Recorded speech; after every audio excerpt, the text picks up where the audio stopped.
We should pop this guy off. You just need to take a flathead screwdriver, get behind this little push down. You should be able to open it on up. Get rid of the critters in there. And you'll see there's these tiny screws that you'll need. So it's perfect for a T6H. So cool.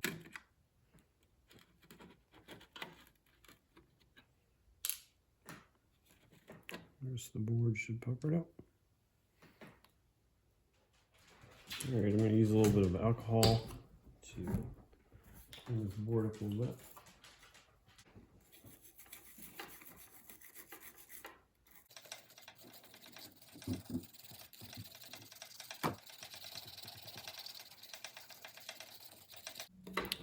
My button's not working. It's one of these left or right arrow keys. I'm not sure which one. Don't remember from this angle, but they look fine. I'm going to clean them up anyway. Make sure we get a good surface to stick our adhesive to. Alright, so this part was kind of tricky, getting this paper started. What I ended up doing is just scratching a spot.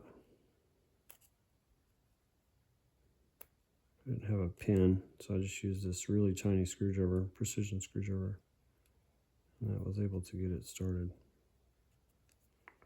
I went too deep on that one. Okay. And once you get that corner started, it'll peel right off.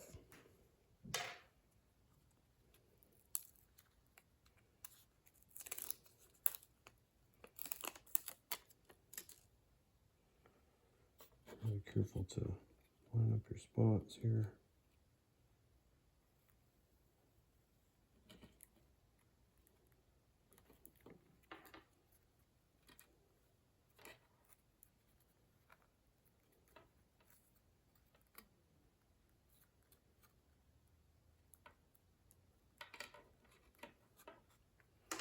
I think I'm ready to put it back together now. Alright, now we're all back put together. All the buttons are working. It's very exciting. Neither of these arrow keys, I think one of the arrow keys wasn't working before. Now everything seems to be working fine.